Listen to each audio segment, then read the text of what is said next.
Empezamos, ¿verdad? Como el título lo señala, hoy vamos a dialogar un poco sobre la interacción, relación y sinergia que tiene el Tribunal Supremo de Elecciones con los gobiernos locales en una lógica de comprender hasta cuándo el Tribunal Supremo de Elecciones puede intervenir en los asuntos de los gobiernos creados especialmente a partir de la descentralización territorial ideada desde la Constitución de 1949, pero que tienen la mayor trayectoria los gobiernos locales que incluso los propios órganos estatales que conocemos hoy. El régimen municipal nace desde la Constitución de Cádiz en 1812, ¿verdad?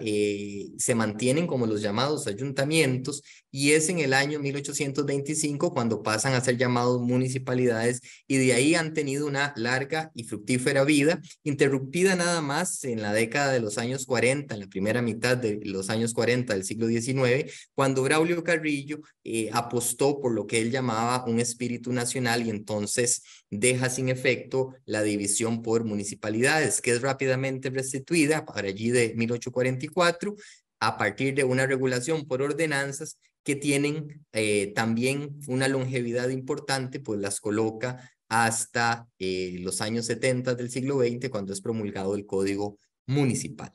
Esto quiere decir que los costarricenses estamos acostumbrados a elegir autoridades municipales y las autoridades municipales son las más inmediatas a nuestras realidades y por eso son tan importantes.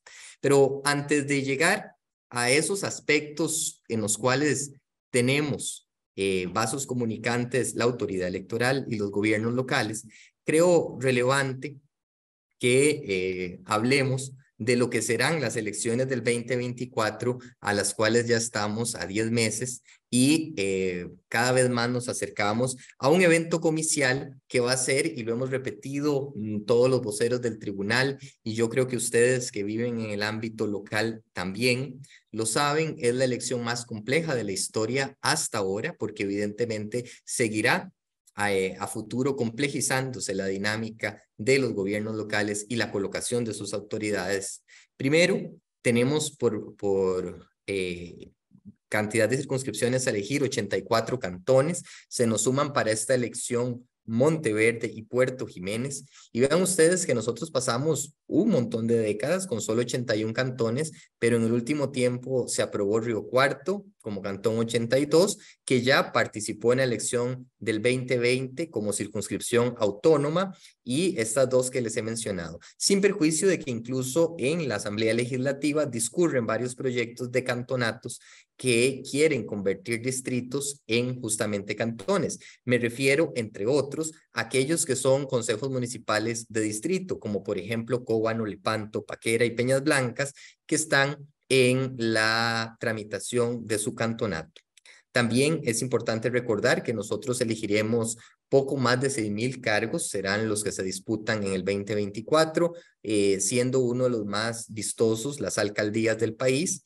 Y además las regidurías, regidurías suplentes, concejalías, concejalías municipales de distrito, intendencias y sindicaturas que deberán ser designadas estas últimas en cada uno de los más de 490 distritos administrativos que tiene el país, con excepción de Isla del Coco, que es un distrito administrativo que no tiene población permanente y por ende no elige autoridades. Allí solo viven los guardaparques de ese territorio. Además, las agrupaciones políticas que podrán contender por cargos de elección serán poco más de 150, porque teníamos 145 partidos políticos, 32 a escala nacional, 20 y tantos a escala provincial y 91 a escala cantonal, pero antes del 3 de febrero se presentaron 26 solicitudes de nuevas agrupaciones, 24 de ellas a escala cantonal y 2 a escala nacional. Algunas de ellas ya han sido inscritas por parte del registro electoral,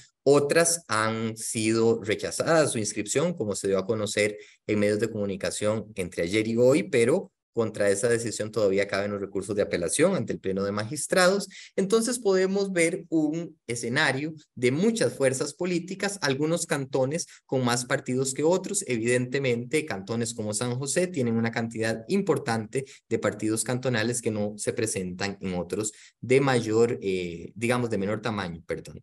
Además, hemos hecho proyecciones a hacer entre todos los partidos que compiten, además por la cantidad de puestos que están en disputa, unas 50,000 candidaturas que deberemos inscribir en un plazo absolutamente récord para poder producir los 4 tipos de papeletas para un total de más de 660 diseños, porque cada distrito lleva su propio diseño de papeleta y esto nos llevará a tener alrededor de 11 millones de boletas de votación. Vean ustedes, si lo hacemos en comparación a la elección del 2022, la presidencial, solo imprimíamos 2 tipos de papeletas, la presidencial y las de diputaciones, ¿verdad? Eso es lo que el elector se enfrentaba y 7 provincias, o sea, 8, por decirlo así, machotes de papeletas.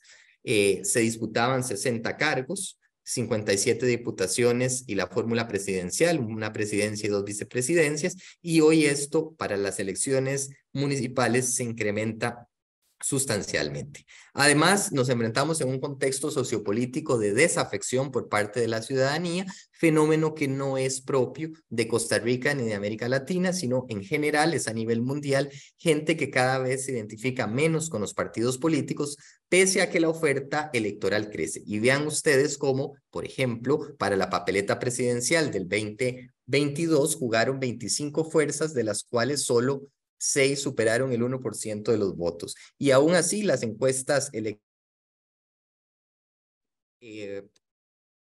perdón, que se me está pegando ahí un poco la imagen.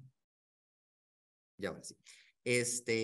Poco más de 40, 50% de las personas dicen no identificarse y que ninguna de los partidos políticos que estaban ahí les satisfacían como candidaturas. Entonces hay que analizar mucho este fenómeno de más partidos, no necesariamente es más democracia, no necesariamente es más afinidad de la gente con eso, ¿verdad? Ahora bien,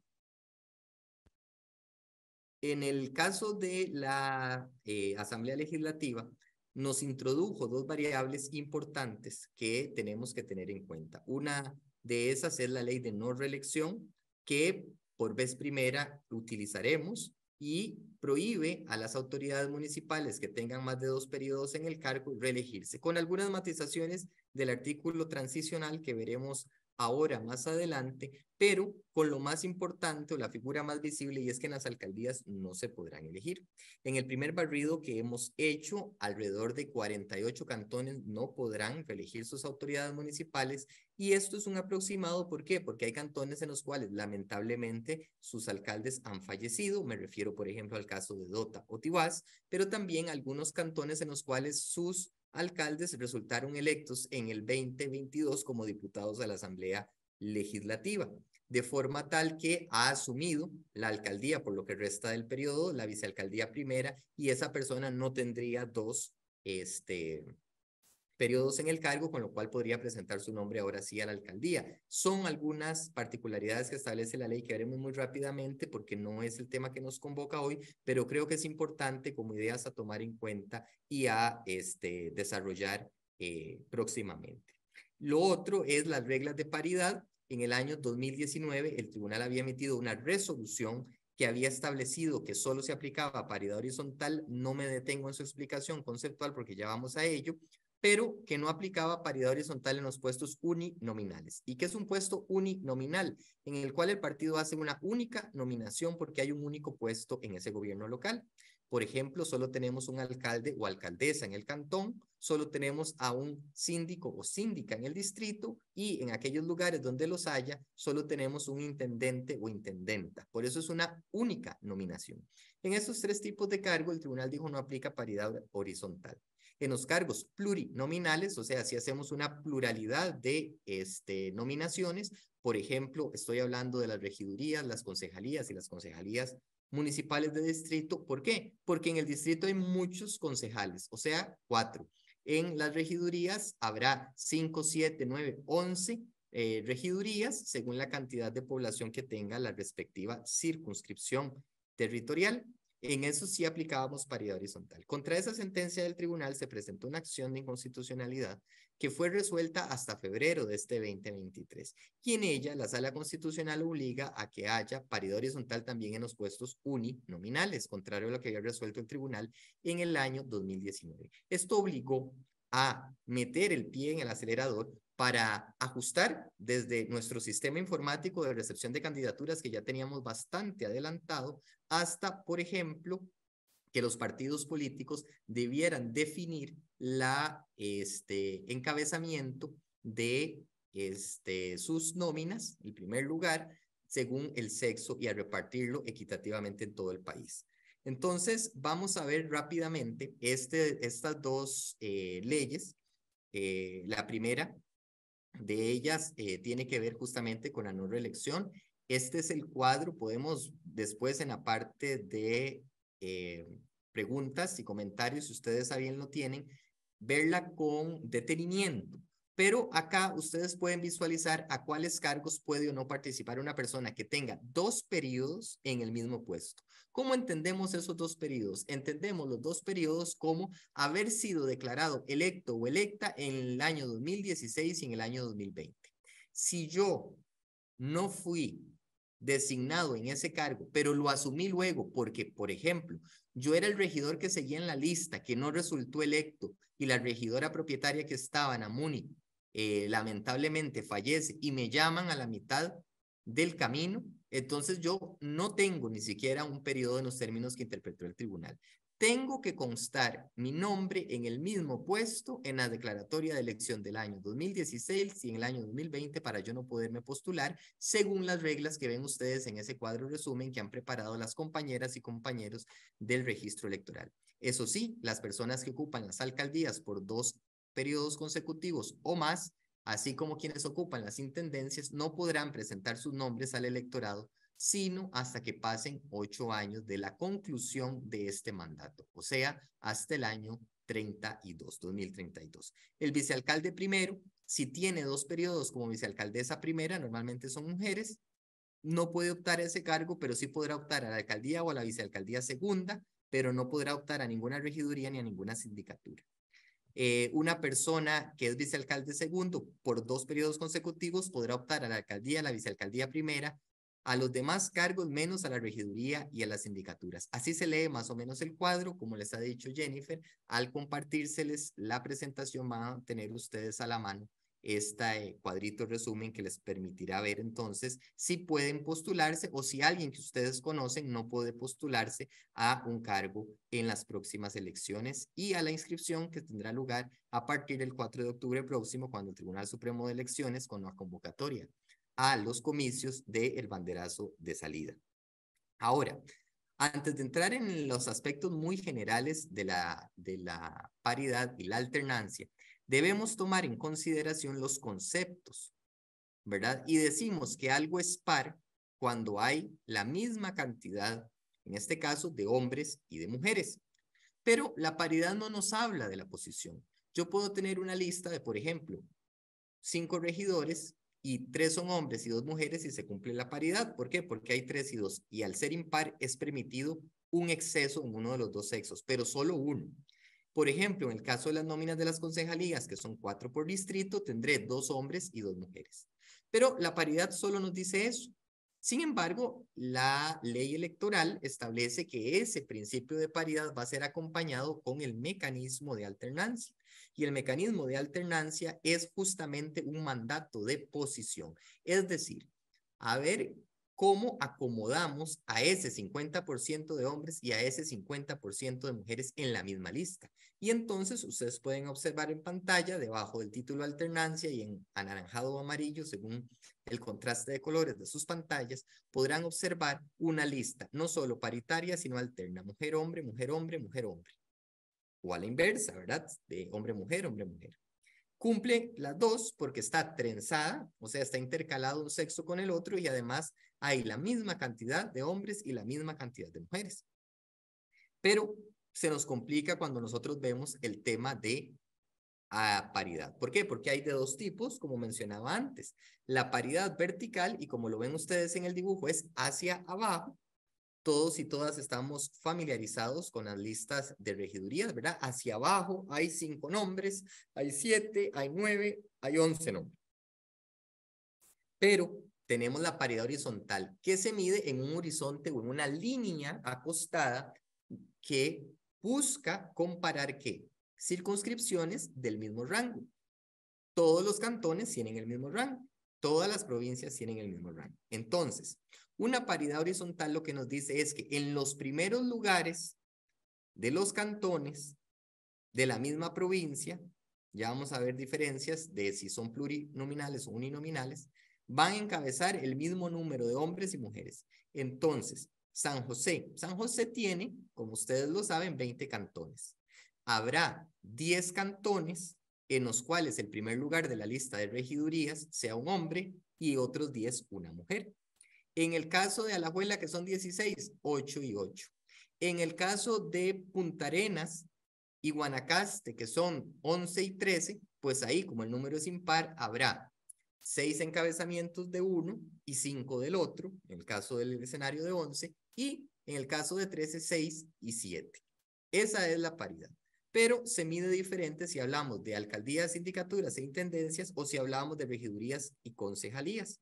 Este es también un cuadro resumen de la resolución del tribunal en la cual se permitió explicar cuáles eran las reglas de paridad y alternancia que regirían para los comicios del 2024. Vean ustedes, en ambos tipos de cargos, la paridad se da en la nominación. ¿Qué quiere decir esto? No es que si el país tiene 84 alcaldías, a todos se les va a exigir, porque puede ser que haya partidos a escala nacional que digan, de esas 84, yo solo quiero presentar 43 alcaldías. Entonces, en esas 43 vamos a evaluar que existan 22 y 21. Si presentó en las 84, efectivamente tendrá que presentar 42 y 42. 42 alcaldes candidatos, 42 alcaldesas candidatas, ¿verdad?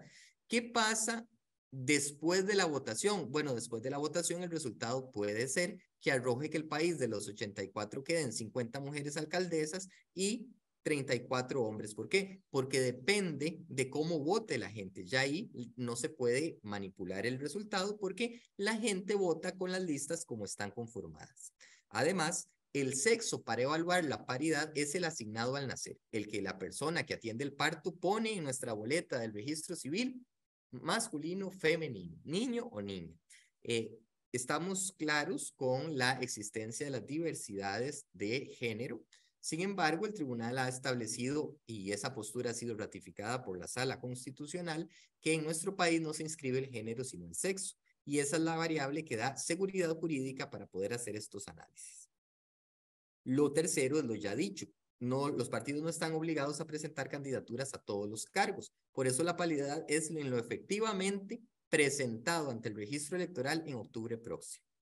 Acá hay una diferencia importante. En los cargos uninominales, y remarco y lo repetiré mucho, las alcaldías, las sindicaturas y las intendencias, la paridad se mide a nivel país y en el caso de las regidurías y de las concejalías a nivel provincial o cantonal según la escala del partido. Ejemplo, un partido inscrito a escala nacional decide presentar de las 490, para hacer números redondos, sindicaturas, todas. Entonces deberá presentar la mitad, 445 y 445. ¿Dónde las coloca? Donde el partido lo decida según su principio de autorregulación. Igual en las alcaldías. Vean ustedes, he dicho que San José tiene 20 cantones, Alajuela tiene 16, y así sucesivamente las diversas provincias van teniendo cantones hasta lograr el gran número de 84 que son los que nosotros tenemos en total. Pero si yo, por ejemplo, en Heredia, que son 10 cantones, quiero poner los encabezamientos de que todos, yo como Partido Nacional, sean alcaldías mujeres, lo puedo hacer. Pero tendré que ver dónde en el resto del país hago la compensación para que al final en el Gran 84 tenga 42 y 42. Mientras que en el caso de las regidurías y las concejalías, yo eso lo hago a nivel de provincia o cantón. Si es un partido cantonal, puede poner cualquier sexo en la alcaldía, cualquier sexo en la regiduría, pero tendrá que aplicar paridad en los distritos que conformen ese cantón. Por ejemplo, si el cantón como Moravia tiene 3 distritos, entonces deberá poner 2 concejalas propietarias en, por ejemplo, San Vicente y en San Jerónimo, y el restante, la Trinidad, pondrá mujer, ¿verdad? O a la inversa. 2 mujeres y un hombre. En el caso de los partidos nacionales, pues es igual, pero lo harán por provincia. Entonces, ya vimos que San José tiene 20 cantones. Entonces, ahí sí, 10 nóminas de regiduría serán encabezadas por un hombre y 10 por una mujer. ¿Cuáles cantones de San José? Que sí en Escazú, que sí en Goicoechea, que sí en Pérez Celedón, donde el partido lo decida mientras cumpla. Y esta es una fecha que ya estamos cercanos a cumplir, el 31 de mayo de este año. Los partidos, con algunas excepciones que ya el tribunal precisó, por ejemplo, los que están en formación o renovando sus estructuras, deben tener ya los encabezamientos. Partidos como Liberación Nacional, la Unidad Social Cristiana ya han divulgado en medios de comunicación cuáles son los encabezamientos de los respectivos cantones. No hay alternancia horizontal. No es que, por ejemplo, en San José, que el cantón 1 es San José, ¿verdad? San José Central, y el cantón 2 es Escazú, sea San José hombre, Escazú mujer, el 3 hombre, el 4 no. Eso no aplica en la horizontalidad, solo para abajo en lo vertical, que ahí sí vemos la trenza, por ejemplo, regidor 1 hombre, regidor 2 mujer, regidor 3 hombre, regidor 4 mujer.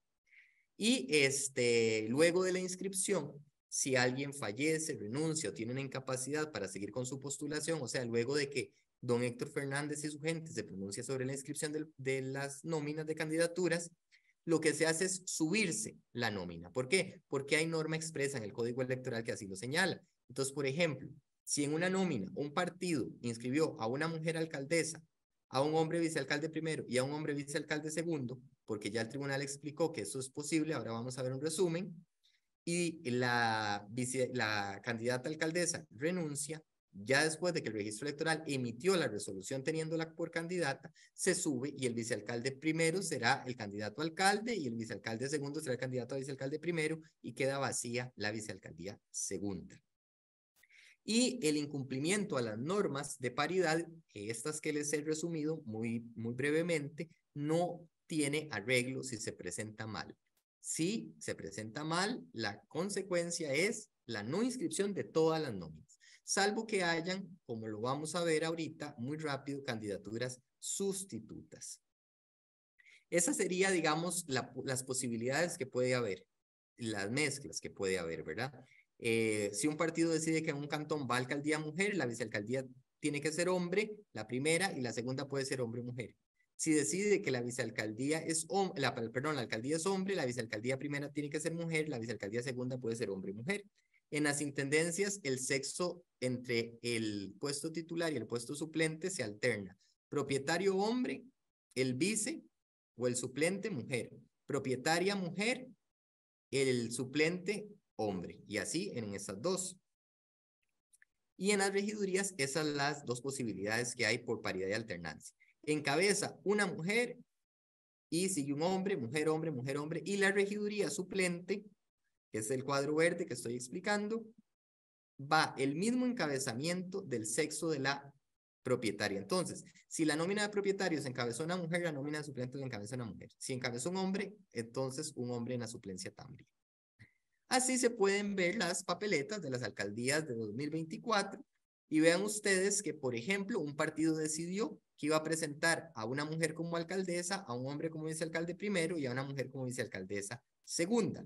Pero otro partido en el mismo cantón decidió que el candidato a alcalde iba a ser hombre, la vicealcaldesa primero una mujer y la vicealcaldesa segundo un hombre. Y así. Por eso yo les decía que la paridad se va a ver a la hora de hacer las postulaciones, pero no en la conformación del gobierno local, porque puede ser que en este cantón, por ejemplo, la gente vote por un partido que tenga como encabezamiento un hombre en la fórmula de alcaldía. Este es otro ejemplo muy similar, pero ya aquí teniendo más predominancia femenina en las alcaldías.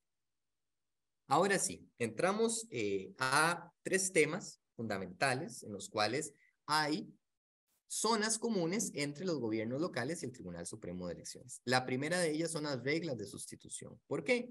Porque los representantes populares de los cantones no se mantienen en el cargo, ojalá sí, pero no suele ocurrir en el cuatrenio completo. Entonces, renuncian, fallecen, dejan de ir, hay que quitarlos del puesto por alguna sanción o durante una sesión no llegó el regidor o la regidora, el alcalde se va de vacaciones, se incapacita el intendente. Entonces, aquí vamos a ver, porque muchas veces se cree que el tribunal es el único responsable de hacer esas sustituciones. Y vamos a ir desmitificando esto.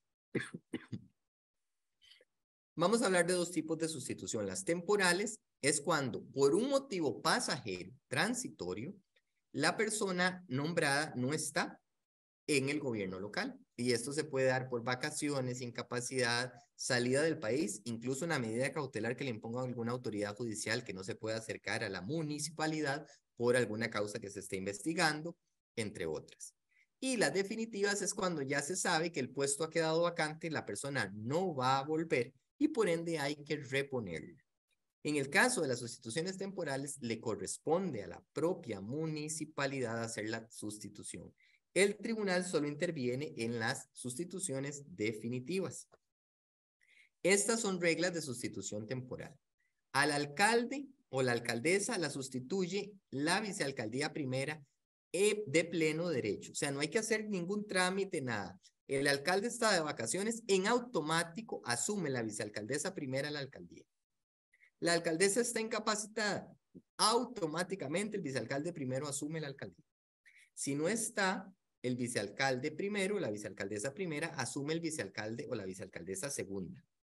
Si la vicealcaldía primera no está, y recordemos que es un puesto de tiempo completo que devenga un 80% del salario del alcalde, es su segundo a bordo, su más cercano o cercana colaboradora, y no está, entonces el alcalde tiene que abocar, o sea, traer para sí las funciones que le ha dado a esa persona, porque no puede llamar a la sustitución temporal de la vicealcaldía primera a la vicealcaldía segunda. La única función que establece nuestra legislación a la vicealcaldía segunda es sustituir al alcalde o a la alcaldesa cuando la vicealcaldía primera no pueda hacerlo. Al punto de que el Tribunal Supremo de Elecciones ha dicho, la vicealcaldía segunda ni siquiera puede ser asesor ad honorem en la municipalidad del alcalde. Distinto es si tiene un cargo administrativo. Ahí sí, es el único de esta fórmula de la alcaldía, vicealcaldía primera y vicealcaldía segunda. La vicealcaldía segunda es la única que puede tener un puesto en la municipalidad administrativa. Por ejemplo, que la persona de vicealcaldía segunda sea el jefe o la jefa de patentes. Puede seguir siéndolo, pero si es llamado a la alcaldía, tiene que pedir un permiso sin goce de salario temporal de su puesto como jefatura de patentes mientras asume la alcaldía. En caso de los otros, no pueden ligarse a la municipalidad, dice el Código Municipal. Acá en las sindicaturas e intendencias, pues un poco igual. El síndico o la síndica es sustituida por su suplente, el intendente o intendenta por su viceintendente, y estos vices, el viceintendente o el síndico suplente, no son suplidos si no están en funciones. Estamos hablando de nuevo, como dice el título, sustituciones temporales. En el caso de las regidurías pasa un poco así. Esto lo pongo de una manera más gráfica para que se comprenda. No funciona en parejas o en duplas. No es que si yo soy el regidor 2 propietario, mi suplente es el suplente 2 que ha sido designado. No, el suplente 1 es el que siempre debe ser llamado en la sesión municipal si el propietario no está. Por eso, ahí pongo el ejemplo. Si Andrea María Arroyo Hidalgo no está en la sesión, que es la segunda regidora propietaria por el Partido Nueva Generación, ¿quién esté en la presidencia del Consejo Municipal debe llamar en esa sesión a Carmen María Fernández Araya? Si Carmen no está, entonces vendrá Franklin. Si Franklin no está, entonces Ana María.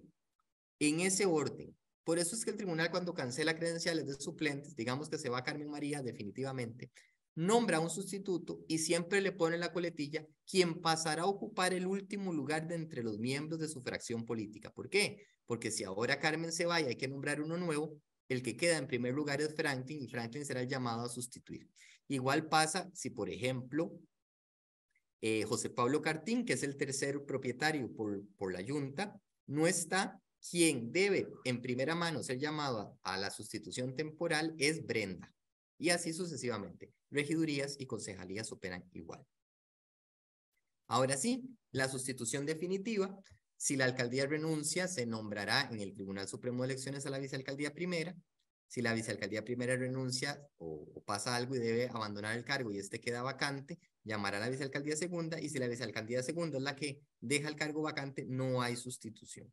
Tenemos casos que por diversas razones en este momento no hay vicealcaldías. Es el caso de Tibás, ¿verdad? Por el deceso del alcalde y la vicealcaldesa. Entonces, quien en algún momento se haya postulado como vicealcalde segundo, está como alcalde y no hay. Si él no está temporalmente, se llama al ejercicio del cargo temporal a el presidente municipal, al regidor presidente o la regidora presidenta.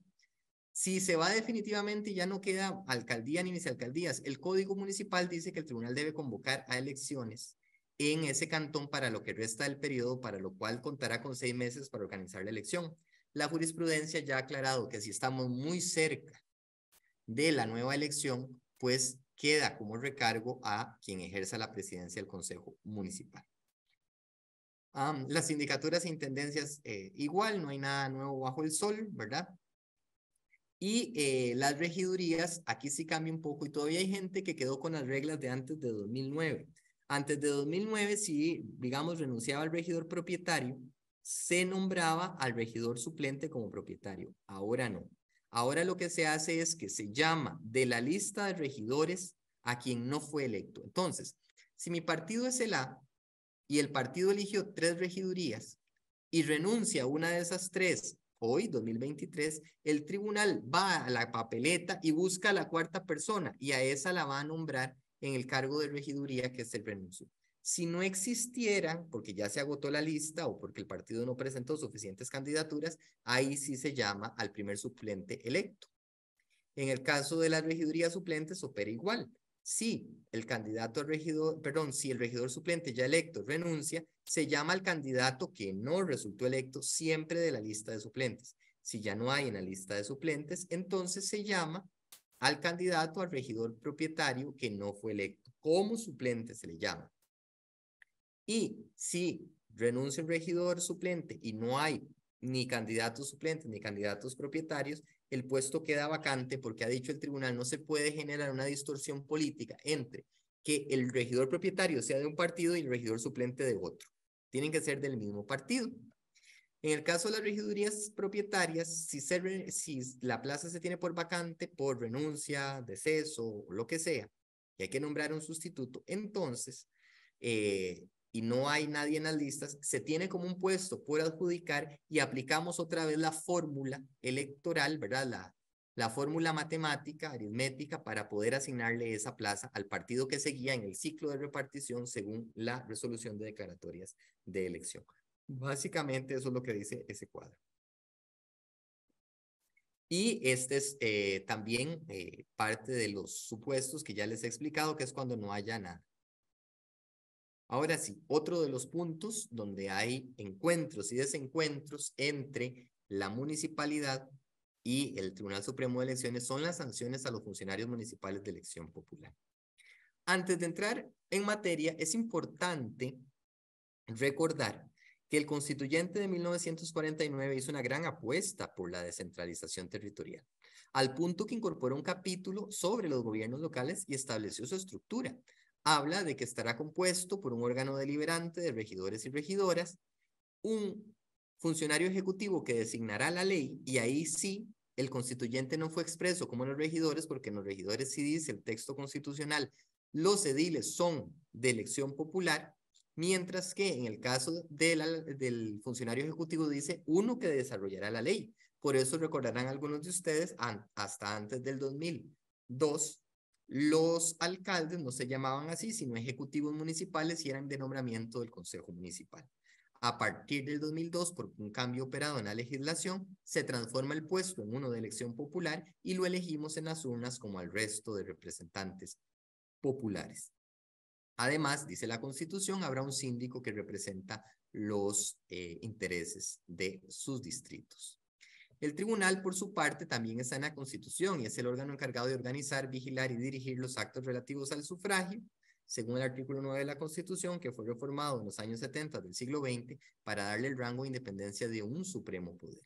Entonces vean ustedes que aquí tenemos dos regímenes coexistiendo.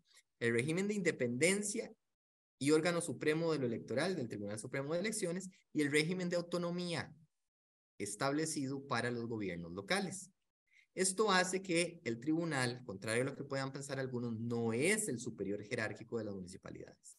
Muchas veces la gente acusa a los regidores. Hoy recién, antes de venirme a este encuentro con ustedes, recibíamos un amparo electoral de una persona que trabaja como asesor externo de un órgano municipal y estaba interponiendo un amparo en contra de uno de los regidores o concejales porque decía hay acoso laboral. En ese caso, el tribunal no se coloca como, de nuevo, un jerarca, entonces no le corresponde atender ese tipo de cuestiones.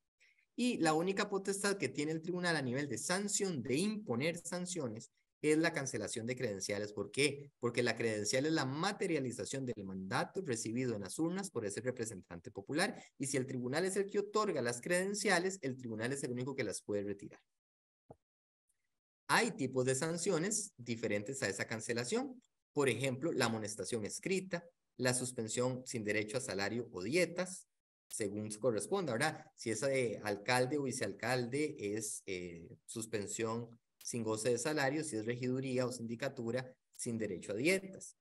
La cancelación que ya conversamos, o una pena privativa de libertad, o alguna otra como la inhabilitación para ejercer cargos públicos, que, ojo acá, la sanción de inhabilitación la impone un juez penal, un tribunal penal. Pero esa sanción de inhabilitación, una vez firme, es causal de cancelación, por lo que pasa al Tribunal Supremo de Elecciones, que fue lo que ocurrió en San Carlos el año anterior. La amonestación o la suspensión sin pago de dietas o salario, insisto, según el tipo de funcionario, la tramita y la ejecuta una instancia distinta del TSE.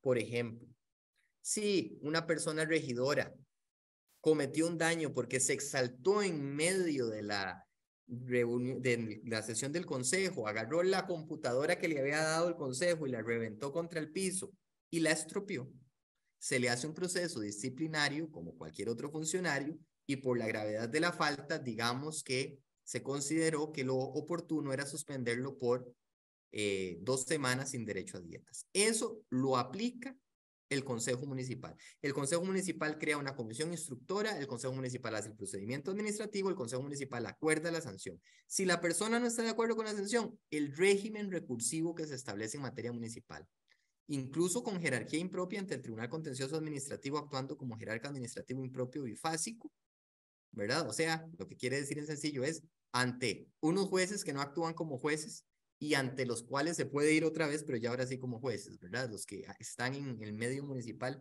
saben de los que estoy hablando. Y entonces ahí no hay intervención alguna del Tribunal Supremo de Elecciones. Pueden comunicarle, el tribunal le va a decir, mire, no somos competentes, tiene que hacerlo el consejo. Si dice, mire, esta es la sanción de tal funcionario porque condenamos al regidor por haber reventado la computadora en media sesión del consejo, el tribunal solo le va a decir, tomamos nota, pero nada más. Y en el caso de las faltas contra la violación a normas de control y la hacienda pública, la Contraloría General de la República es la que impone la sanción, pero el tribunal la ejecuta. Entonces, la Contraloría le dice al tribunal, ya eso está firme en sede administrativa porque se presentó el recurso, incluso ya lo conoció la señora Contralora, y usted ejecute. Entonces, el tribunal, primero lo que le va a decir al funcionario es, ha ingresado una solicitud de la Contraloría donde me pide suspenderlo, señor alcalde, por 10 días sin goce de salario. ¿Qué tiene usted que decir? Muchas veces las personas funcionarias contestan diciendo es una barbaridad porque se violó el debido proceso, porque la Contraloría me hizo esto, no me escuchó, no me aceptó el testigo tal, me rechazó tal prueba, valoró mal esta otra prueba. El tribunal le dice, no, esa es una discusión que usted tuvo que haber dado en el recurso de apelación ante la Contraloría o impugnando el acto en la sede contenciosa. A mí lo único que me puede decir son objeciones sobre la ejecución. Por ejemplo, prescribió la sanción, yo ya purgué la sanción, el contencioso yo lo puse y viera que los jueces contenciosos me dieron una medida cautelar de que no se ejecute. Entonces el tribunal detiene la ejecución. Si son reclamos no relacionados con la ejecución, el tribunal los rechaza y le dice, señor alcalde, usted va a estar suspendido del 25 de mayo al 2 o al 3 de junio, ejecutando su sanción. Se lo comunica a Recursos Humanos de la MUNI y tiene que mandarnos la acción de personal donde aplicó la sanción. Pero ahí el tribunal solo funciona como un mero ejecutor de sanciones. La cancelación de credenciales es bastante, digámoslo así, diversa porque hay muchas causales. Esas son algunas. Las que expresamente dice la ley, las ausencias del alcalde por más de 8 días injustificadas a la municipalidad no es causal de cancelación que no vaya a las sesiones del Consejo Municipal. Está con derecho a participar con voz en las sesiones del Consejo, pero no es una obligación que entre dentro de esos 8 días, por aquello de que también suelen presentarnos mucho esto. El cambio de domicilio, la persona representante popular se va a vivir a otro cantón o distrito distinto del que sirve el cargo. En el caso de los regidores, se ausentan injustificadamente las sesiones del consejo por más de 2 meses. Obviamente, renuncia y obviamente el deceso. Pero hay gestiones recurrentes ante el tribunal pidiendo la cancelación de credenciales. Por ejemplo, cuando el funcionario no se puede presentar porque tiene una medida cautelar de no acercarse a la municipalidad o porque está en prisión preventiva. Ahí la ausencia no es injustificada, sino hay una imposibilidad material. Entonces, el tribunal rechaza esas solicitudes. Cuando los concejales no asisten a las sesiones del consejo de distrito, no está tipificado como causal, no se les puede cancelar. Cuando los síndicos no llegan a las sesiones del consejo municipal porque tienen que ir, incluso devengan dieta, bueno, eso no es causal de cancelación. El incumplimiento de deberes, eso tampoco. Primero tiene que ir a poner la denuncia penal, se sigue el proceso penal y si el juez penal entiende a la persona responsable y la sentencia penal está firme, ahí sí viene al tribunal para cancelación. Antes no. Mire que el alcalde o la alcaldesa está desobedeciendo la orden de la sala constitucional que le mandó a construir el acueducto del distrito tal. Cancele la credencial. No. La desobediencia a órdenes judiciales es un delito que tiene que ir a verse en el Poder Judicial y después vendrá al tribunal. Y asuntos, ya lo segundo lo mencioné. Lo tercero, asuntos que se tramitan en otra institución, se recomienda al tribunal la cancelación y el tribunal es el que la ejecuta haciendo una revisión minuciosa del expediente. Es, por ejemplo, acoso sexual, acoso laboral, faltas al deber de probidad, etc. Cualquier causal, digamos, cualquier falta que se entienda como grave, con gravedad suficiente para cancelar la credencial, va al Tribunal Supremo de Elecciones. Entonces, en el caso del regidor que les exponía antes que reventó la computadora contra el suelo, el Consejo Municipal, como órgano decisor, determinó que la falta fue de tal magnitud por la violencia ejercida o por lo que sea que amerita la cancelación de su credencial. Entonces ahí sí, el consejo no aplica la sanción porque no puede quitar la credencial. Tiene que mandar el expediente al tribunal y el tribunal como juez hará una revisión de todo lo actuado y dirá efectivamente se cancela la credencial o no ha lugar a la petición de cancelar la credencial. Igual por acoso sexual o laboral. Puede ser que el consejo como órgano decisor diga no, la sanción que amerita es una suspensión de 2 meses. ¿Ok? Queda ahí, la ejecuta el propio gobierno local. No fue tan grave ese acoso laboral que lo que nosotros consideramos es que hay que cancelar la credencial. Ok, el expediente pasa al Tribunal Supremo de Elecciones. Cuando es por un delito y por pena privativa de libertad, va al Ministerio Público, a los jueces penales ordinarios. Ese reparto del Poder Judicial es quien impone la sanción y luego sí, nada más se manda al tribunal para ejecutar. ¿Okay? Otro punto, y ya acercándome casi al final para cumplir en tiempo lo que me concedieron y no aburrirles de más y tener un buen espacio de intercambio, sería qué temas municipales sí son resorte de la autoridad electoral. Porque muchas veces la gente acude al Tribunal Supremo de Elecciones pidiéndole consejo o que se pronuncie sobre cosas que realmente tiene que resolver la propia municipalidad. Para eso tiene autonomía constitucional y para eso además rige un principio de los órganos colegiados políticos deliberantes que se conoce como el interna corporis o el cuerpo interno.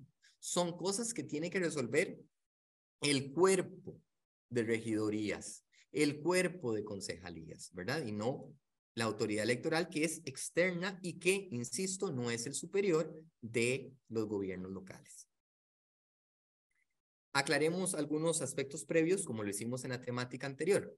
El Tribunal Supremo de Elecciones, por disponerlo así, la Constitución, es el órgano encargado de interpretar de manera exclusiva y obligatoria las normas constitucionales y legales en materia electoral.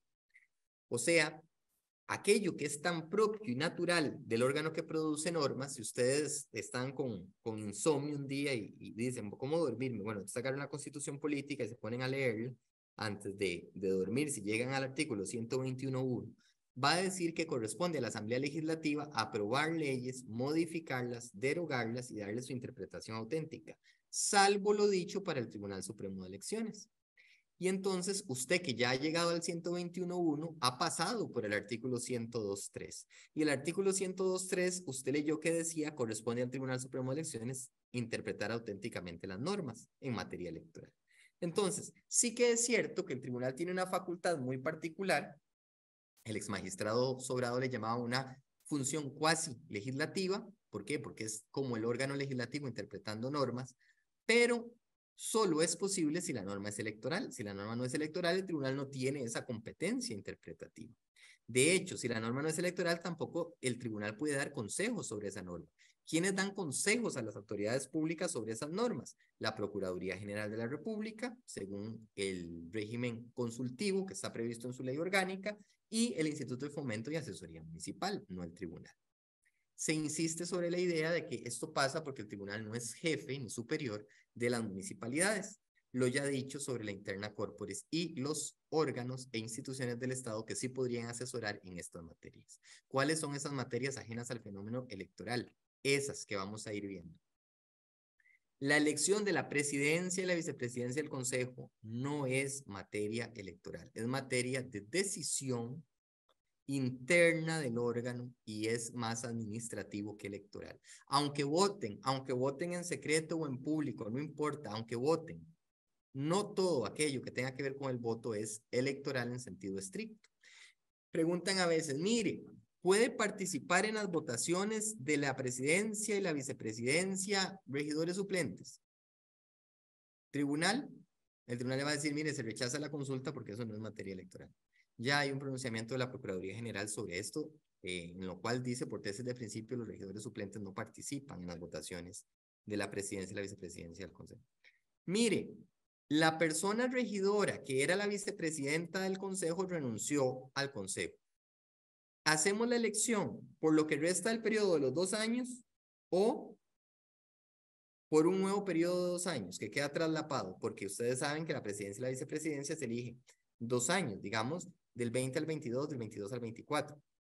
Pero en el 23 renuncia. Obviamente ahí, porque se acaba el mandato, será por lo que resta del periodo. Pero digamos que estábamos en el 21 y la vicepresidencia renuncia porque la persona que era regidora también renunció a ese cargo.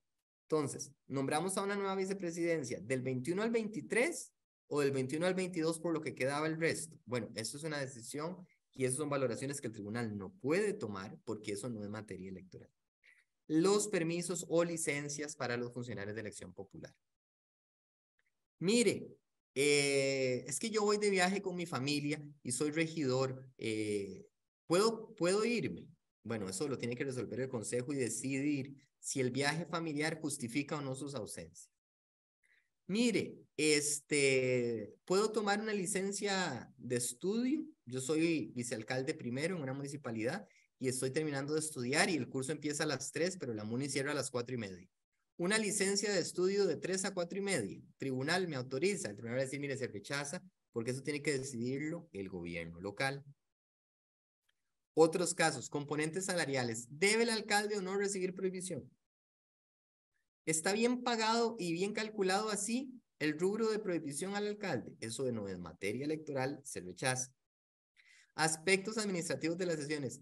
Es una barbaridad Fijaron los martes a las 2 de la tarde para la sesión. Si el órgano así lo decidió por votación mayoritaria, ese es el día y hora de la sesión. El tribunal no se mete en eso, es un aspecto administrativo. Mire que a mí me dieron 2 asesores y al otro le dieron un asesor. Bueno, por regla de principio eso tampoco es materia electoral, eso es administrativo. Está bien hecho que el Consejo Municipal nombrara al esposo de la alcaldesa como representante en tal lado. Eso no es materia electoral, no lo validamos ni lo sancionamos. Mire, a él le dio una oficina más grande que a mí y somos una fracción política más grande. Bueno, eso no es materia electoral, eso lo resuelve el propio gobierno local. Plazas administrativas para asumir un puesto de elección popular. Mire, yo soy el jefe de patentes, como decía en un ejemplo anterior, en otro contexto, y quedé electo como vicealcalde primero. Pero ya había sido en el periodo anterior regidor, entonces ya tenía un periodo de 4 años. Se me puede ampliar por 4 años. Tribunal, eso lo resuelve primero el gobierno local y es el que decide si otorga el permiso o no otorga el permiso. ¿Por qué? Porque esto se da en una relación laboral de funcionarios públicos que tienen. Las conductas irrespetuosas, por regla de principio, podemos hablar en la fase de preguntas de la reciente ley de violencia y acoso político contra las mujeres, que ha ya tenido 2 o 3 pronunciamientos a nivel municipal, en algunas municipalidades, en Barba, en Cartago, en San José. Pero lo primero es, mire, es que a mí el alcalde me faltó el respeto porque me dijo que yo era un regidor inútil. Bueno, eso el tribunal no lo disciplina. ¿Quién tiene que hacerlo? El gobierno local. Solo si ve que la falta de respeto, la sanción, etcétera, va para cancelación, ahí sí, por las razones antes dichas. Las funciones que el alcalde le otorga a la vicealcaldesa primera, valídelas. No, el tribunal no las valida. El tribunal va a revisar por amparo electoral si la persona que está en la vicealcaldía primera alega que esas funciones no van de acuerdo a su cargo, no son suficientes o no se le dan recursos para ejecutarlas. Pero que dé un refrendo a la asignación que hace el alcalde, no. Y vean ustedes que con la modificación al artículo 14, creo que es, del Código Municipal, ahora el alcalde tiene que hacer la delegación por un acto formal, comunicar al Consejo Municipal y publicarla en el diario oficial. Las disputas entre el alcalde y los regidores. Señores del tribunal, no me dejaron hablar el alcalde no me dejó hablar en un evento de inauguración de un parque donde está mi comunidad. Sí, eso es problema interno de la municipalidad. Mire, estamos llevando a cabo este procedimiento administrativo disciplinario contra la regidora tal porque cometió tal falta. ¿La podemos suspender sin goce de dietas? Eso es una decisión dentro del procedimiento administrativo que lleva el gobierno local. El tribunal no se pronuncia sobre eso. Mire, el alcalde nombró como su chofer a un primo hermano, se puede. No lo vemos nosotros. Si hay una falta al deber de probidad, será el Consejo Municipal el que la revise. Puede intervenir o no la Procuraduría de la Ética Pública, pero si luego el procedimiento se concluye que es para amonestar al alcalde, pues se amonesta. Si se concluye que es para sancionarlo con suspensión de salario de dietas, se suspende. Y si es para cancelar la credencial, ahí sí viene al tribunal. Gestiones entre los propios regidores, tampoco porque son pares, ¿verdad? Se agarraron a golpes en medio consejo municipal, en media sesión del consejo, eso no lo ve el tribunal, y la disconformidad que tenga el regidor o la regidora con la comisión. Yo quería estar en económicos, yo quería estar en culturales y no me pusieron.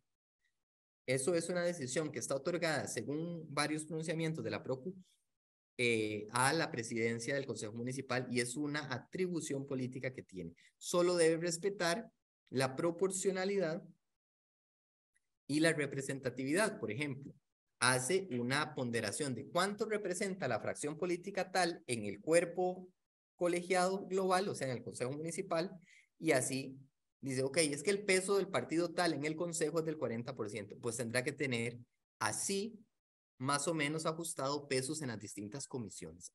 Habrá unas que se logre, habrá otras municipalidades en las que no se logre. Y básicamente esto es